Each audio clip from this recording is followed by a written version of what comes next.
नागपुरात सहकारी बँकची 1,40,00,000च्या फसवणूक केल्याचं प्रकरण समोर आलं आहे। एक जोडप्यानं मालमत्तेचं बनावट आणि वाढलेलं मूल्यांकन सादर करून बँकेकडून मोठे कर्ज मिळवले। बँकेच्या ऑडिट दरम्यान ही घटना उघडकीस आली, त्यामुळे पोलिसांनी फसवणुकीचा गुन्हा दाखल करून तपास सुरू केला आहे।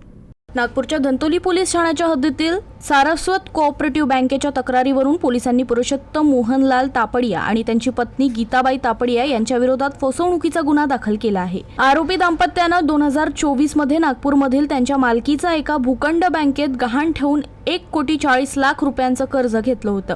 मात्र बँकेच्या लेखी परीक्षणादरम्यान गहाण ठेवलेल्या मालमत्तेचं प्रत्यक्षात बाजार मूल्य कर्जाच्या रकमेच्या तुलनेत खूपच कमी असल्याचं उघड झालं। तक्रारीनुसार आरोपींनी बँकेच्या मूल्यांकनकर्त्यांकडून मालमत्तेचे मूल्यांकन करून घेतलं आणि त्या कागदपत्रांमध्ये फेरफार करून मालमत्तेची किंमत वाढवून दाखवली। त्याच आधारावर बँकेकडून मोठ्या रकमेचं कर्ज मंजूर करून घेतल्याचा आरोप आहे।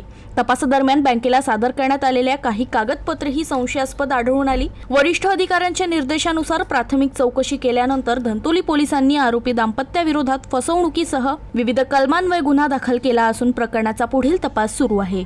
सदर गुन्ह्यामध्ये जे फिर्यादी आहेत ते सारस्वत बँकेच्या सध्याच्या ज्या मॅनेजर आहेत स्वप्नाली पात्रेकर यांनी आपल्या पोलीस स्टेशनला अर्ज दिलेला होता की पुरुषोत्तम तापडिया आणि गीताबाई तापडिया या दोघांनी त्यांचा अन्नधान्याच्या व्यवसायासाठी सारस्वत बँक अजनी चौक येथून टोटल 1,40,00,000चं लोन घेतलेलं होतं।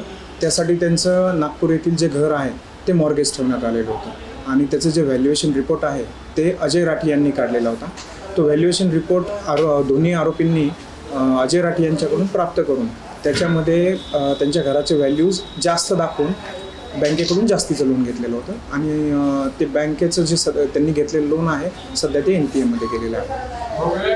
असा आपल्याकडे अर्ज प्राप्त होता। त्या अर्जाच्या चौकशीवरून आपण गुन्हा क्रमांक 127 कलम 318(4), 336(3), 340(2) आणि 3.5 BNS प्रमाणे दाखल केलेला आहे।